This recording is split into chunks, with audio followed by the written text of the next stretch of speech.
Highway पर लगने वाली हॉट बाजार बनी मुसीबत, वर्षों बाद भी नहीं हो सकी स्थायी व्यवस्था, जाम और अव्यवस्था से लोग हो रहे परेशान। खबरों के प्रायोजक है मासीमा फूड प्रोडक्ट, जहां आपको मिलेगा शुद्ध आटा, बेसन, दलिया, पंचरत्न आटा होलसेल एवं फुटकर रेट में। पता जैन मंदिर के बगल में पन्ना।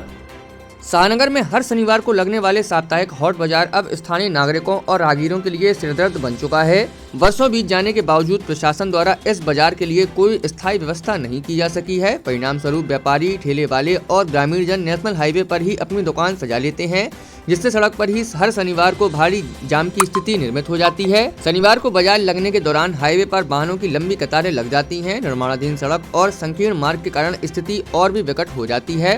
कई बार तो बड़े वाहन हाईवे पर घंटों तक फंसे रहते हैं, जिससे दुर्घटनाओं की आशंका बनी रहती है। स्थानीय नागरिकों का कहना है कि प्रशासन को बार बार शिकायतें दी गई हैं, लेकिन अब तक कोई ठोस कदम नहीं उठाया गया। उनका कहना है कि अनाधिकृत स्थान पर लग रही हॉट बाजार से न केवल आमजन को परेशानी होती है, बल्कि हाईवे पर यातायात भी बुरी तरह से प्रभावित होता है। व्यापारियों की भी अपनी मजबूरी है। उनका कहना है कि निर्धारित स्थान न होने के कारण उन्हें मजबूरन सड़क किनारे दुकान लगानी पड़ती है। एक स्थानीय व्यापारी ने बताया कि हम हर शनिवार को यहाँ दुकान लगाते हैं, लेकिन प्रशासन ने अब तक बाजार का कोई स्थायी स्थल तक तय नहीं किया है। अगर जगह मिले तो हम खुशी से वहां चले जाएंगे। वहीं क्षेत्र के नागरिकों का कहना है कि इस अव्यवस्था के कारण न सिर्फ आवागमन प्रभावित होता है, बल्कि कई बार स्कूली वाहन और एम्बुलेंस तक जाम में फंस जाते हैं। निर्माण कार्य में लगे कर्मचारियों ने भी बताया है कि लगातार जाम और भीड़ के चलते काम की गति पर असर पड़ रहा है।